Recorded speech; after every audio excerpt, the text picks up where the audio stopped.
Hello students, स्वागत है आपका आपके खुद के यूट्यूब चैनल विज्ञान बुद्धि में, जहां हम क्लास 9th के लिए सब्जेक्ट साइंस की वर्कशीट नंबर 24 कर रहे हैं। और टॉपिक चल रहा है हमारा the fundamental unit of life. ये तो बता दिया है मैंने आप लोगों को कि ये सेल का चैप्टर है, और उस सेल के अब चैप्टर के अंदर पढ़ रहे हैं हम लोग माइटोकॉन्ड्रिया और वैक्यूल्स। हमने बताया था कि सेल के अंदर रहने वाले जितने भी मेंबर होते हैं वह सब सेल ऑर्गेनल होते हैं। बताया था ना, सेल ऑर्गेनल्स होते हैं भैया। तो सारे के सारे सेल ऑर्गेनल्स होते हैं। जैसे हमने एंडोप्लाज्मिक रेटिकुलम पढ़ा था, जैसे हमने गोल्जी बॉडी या गोल्जी एपरेटस पढ़ा था, वो सब के सब क्या थे? सेल ऑर्गेनल, सेल के अंदर रहने वाले उसके मेंबर थे। तो ऐसे ही दो मेंबर आज हम और पढ़ रहे हैं, सेल ऑर्गेनल और पढ़ रहे हैं। जैसे माइटोकॉन्ड्रिया एक सेल ऑर्गेनल और वैक्यूल दूसरा सेल ऑर्गेनल। क्लियर? अच्छा जी, तो यहाँ पर भैया ये है ज्ञान। भैया किससे क्वेश्चन पूछ रहे हैं? जिज्ञासा दीदी से, कि जिज्ञासा दीदी from where does a cell get energy to perform different life processes and how. कि कोई भी सेल जितनी भी अलग अलग प्रकार की लाइफ प्रोसेस परफॉर्म कर रहा है, उन सब के लिए तो एनर्जी की ज़रूरत होती है। तो सेल को यह सब एनर्जी कहाँ से मिलती है? भैया इधर सुनो, कोई भी चीज़ अगर हम काम करते हैं तो एनर्जी की ज़रूरत होती है। तो ऐसे ही सेल के अंदर डिफरेंट लाइफ प्रोसेसेस परफॉर्म होती हैं, तो उनके लिए वो एनर्जी कहाँ से आती है सेल के अंदर, और कैसे उसको एनर्जी मिलती है। चलो जी, तो अभी दीदी इसको समझा रही है ज्ञान भैया को। तो जिज्ञासा दीदी बोलती है, ज्ञान भैया this work is performed by a cell organelle known as mitochondria. मतलब सेल को जो एनर्जी दी जाती है अलग अलग केमिकल एक्टिविटीज़ करने के लिए, जो एनर्जी दी जाती है वह एनर्जी कौन देता है? माइटोकॉन्ड्रिया नाम का एक सेल ऑर्गेनल। क्लियर हो गया? तो all necessary energy required for various chemical activities to perform different life process is released by mitochondria for life in the form of ATP. तो कहने का मतलब है, एक मिनट बच्चों, कहने का मतलब है कि सेल के अंदर जितनी भी एक्टिविटीज़ होती हैं, जितनी भी केमिकल एक्टिविटीज़ होती है, उन सबको परफॉर्म करने के लिए क्या होती है? एनर्जी रिलीज होती है। वो एनर्जी कौन देता है? माइटोकॉन्ड्रिया देता है। पर उस एनर्जी का एक नाम होता है, उस एनर्जी का नाम है एटीपी, जिसकी फुल फॉर्म आपसे हमेशा पूछेगा। इस बार के पेपर में जरूर पूछेगा। तो इसकी फुल फॉर्म है adenosine triphosphate. A for adenosine, T for try, P for phosphate. तो एडिनोसाइन ट्राईफॉस्फेट। तो ये एनर्जी का एक फॉर्म है, ये एनर्जी का नाम है। हाँ, जो कौन निकालता है? माइटोकॉन्ड्रिया, और ये एनर्जी पूरे सेल को दे देता है। तो सेल को एनर्जी की जरूरत है, और एनर्जी कौन दे रहा है? माइटोकॉन्ड्रिया दे रहा है।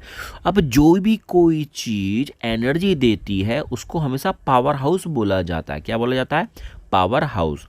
तो किसी भी सेल का पावर हाउस कौन है? माइटोकॉन्ड्रिया, क्योंकि वो एनर्जी दे रहा है ना? याद रहेगा आपको। तो ये पावर हाउस है या एनर्जी प्लांट है जो एनर्जी दे रहा है सेल को। अच्छा जी, अब जो ये क्या निकल रही है, हमारी एनर्जी निकल रही है, तो इसको तरफ पढ़ लेते हैं कि ATP is produce in mitochondria by the process of respiration. The body use energy stored in ATP for different activities. तो बॉडी के अंदर एनर्जी स्टोर होती है एटीपी के रूप में, एनर्जी का नाम ही एटीपी है। ATP is the energy currency of the cell. आपसे पूछेगा एक क्वेश्चन कि what is the energy currency of the cell. Energy currency of the cell कौन है? एटीपी। एक नंबर का क्वेश्चन है, इंपॉर्टेंट, ध्यान रखना बच्चों। क्लियर? इसके अलावा जो ये माइटोकॉन्ड्रिया होती है, इसमें टोटल 2 लेयर होती हैं, 2 मेम्ब्रेन होती हैं। कितनी मेम्ब्रेन होती हैं? 2 मेम्ब्रेन होती है। जो बाहर वाली मेम्ब्रेन होती है वो होती है पोरस। पोरस का मतलब उसमें छेद होते हैं छोटे छोटे से। और जो अंदर वाली मेम्ब्रेन होती है फोल्ड होती है। देखो ये दिखा रहे हैं फोल्ड, देखो ऐसे फोल्ड है ये अंदर वाली है, क्योंकि हमने इसको काट के दिखाया, ये आधा पार्ट काट के दिखाया है समझाने के लिए। तो माइटोकॉन्ड्रिया के अंदर कितनी मेम्ब्रेन होती है? 2 मेम्ब्रेन। देखो न्यूक्लियस के अंदर भी 2 मेम्ब्रेन होती है, ऐसे ही माइटोकॉन्ड्रिया के अंदर भी 2 मेम्ब्रेन होती है। एक बाहर की मेम्ब्रेन, आउटर मेम्ब्रेन, जो पोरस होती है, छेद वाली होती है, और एक अंदर की मेम्ब्रेन होती है जो फोल्डेड होती है। क्लियर? इसके अलावा माइटोकॉन्ड्रिया के पास बहुत इंपॉर्टेंट चीज़, माइटोकॉन्ड्रिया एक ऐसा सेल ऑर्गेनल है जिसके पास खुद के डीएनए होते हैं और खुद के राइबोसोम होते हैं। और जब जिसके पास राइबोसोम है उसके पास हमेशा प्रोटीन मौजूद होगा ही होगा। तो ये याद रखो कि माइटोकॉन्ड्रिया पे अगर डीएनए है तो डीएनए का मतलब उसके पास राइबोसोम है, और जहाँ पर भी राइबोसोम है वहाँ पर प्रोटीन होगा ही होगा।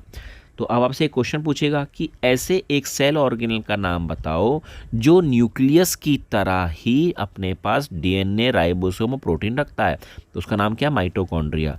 तो किसी भी सेल के अंदर एक होता है न्यूक्लियस, उस न्यूक्लियस के अंदर भी डीएनए राइबोसोम और प्रोटीन होते हैं, और उसके अलावा जो सेल ऑर्गेनल माइटोकॉन्ड्रिया है इसके पास भी डीएनए राइबोसोम और प्रोटीन होता है। क्लियर? अच्छा जी, यहाँ पर टॉपिक ये भी खत्म होता है। अब आगे बढ़ रहे हैं हम लोग। अब फिर दोबारा से क्वेश्चन पूछ रहा है भैया ज्ञान भैया, कह रहा दीदी what is the importance of vacuoles in a plant cell, कि किसी भी प्लांट सेल के अंदर वैक्यूल की क्या इंपॉर्टेंस है। फिर वैक्यूल क्या है? वैक्यूल फिर एक अलग सेल ऑर्गेनल है। सेल के अंदर, एनिमल सेल के अंदर इसका साइज बहुत छोटा या फिर ये होते ही नहीं है, पर प्लांट सेल के अंदर इनका साइज लगभग इतना बड़ा होता है, लगभग पूरा सेल के बराबर इनका साइज है। क्लियर हो गया? तो एनिमल सेल के अंदर वैक्यूल का साइज बहुत छोटा होता है और प्लांट सेल के अंदर वैक्यूल का साइज बहुत बड़ा होता है। अच्छा जी, पढ़ लेते हैं क्या क्या कह रहा है। तो ज्ञान से बोल रही, we know that vacuoles are small size और absent in animal cell. Animal cell के अंदर वैक्यूल बहुत छोटे साइज के होते हैं या फिर होते ही नहीं, एब्सेंट होते हैं। But in the plant cell they are very large in size and generally centrally located in the cell. तो प्लांट सेल के अंदर इनका साइज बहुत बड़ा होता है और जबकि ये केंद्र के साथ ही चिपके हुए रहते हैं, साथ में ही होते हैं। In plant cell vacuoles are full of cell sap and provide rigidity to the cell. तो प्लांट सेल के अंदर वैक्यूल एक लिक्विड से भरे होते हैं, full of cell sap. Cell sap का मतलब होता है कि पूरे के पूरे भरे हुए होते हैं पानी से, द्रव्य से। एंड क्या प्रोवाइड कराते हैं सेल को? ये टर्जिडिटी एंड रिजिडिटी। रिजिडिटी का मतलब क्या होता है? मजबूती। और टर्जिडिटी का मतलब क्या होता है? फुलाव। जैसे हम गुब्बारे में पानी भर देते हैं ना तो फूल जाता है ना वो, तो उसे टर्जिडिटी बोलते हैं। तो रिजिडिटी मतलब मजबूती भी देता है और फुलाव भी देता है। फुलाव मतलब पुलाव नहीं, फुलाव, फूलना। टर्जिडिटी भी देता है किसको? सेल को। तो इसका काम हो गया वैक्यूल का।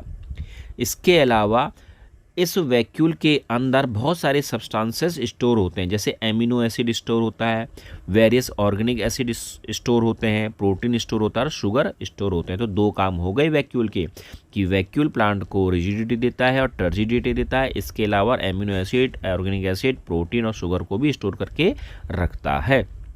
क्लियर? अच्छा जी, it has importance in the life of the plant cell. ये हो गया। The cell membrane of the vacuoles is known as tonoplast. अभी टोनोप्लास्ट क्या है भैया? भैया कोई भी जो सेल होता है या कोई भी सेल ऑर्गेनल होता है उसकी बाहर की कवर होती है। जैसे हमारी बॉडी है, बॉडी में हमारी स्किन है। स्किन क्या है? हमारी बाहर की कवर है भैया। उस स्किन की वजह से ही हम लोग बाहर के वातावरण से दूर हैं। जैसे कैसे? अगर स्किन छिल गई, स्किन अगर कहीं से छिल गई तो वहाँ से हल्का सा लिक्विड जैसा निकलेगा, खून जैसा निकलेगा, और वहाँ मक्खी क्या हो जाएगी?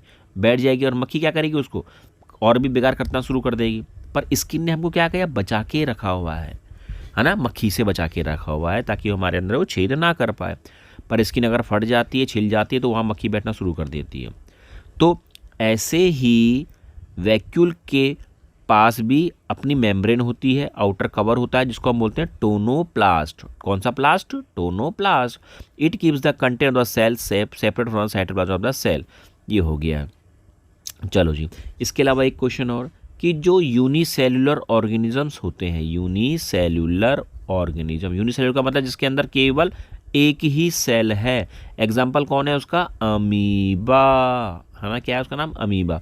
जो अमीबा होता है, उस अमीबा के अंदर जो वैक्यूल होता है, वह वैक्यूल अतिरिक्त पानी को, एक्सेस वाटर को बाहर निकाल देता है और वेस्ट को भी क्या कर देता है? बाहर निकाल देता है। ये इस लाइन में लिखा हुआ है, इंपॉर्टेंट है। इसके अलावा ये कुछ क्वेश्चंस हैं, इन क्वेश्चंस के आंसर मैंने आपको दे रखे हैं। कोई दिक्कत होती तो मुझसे पूछो आप।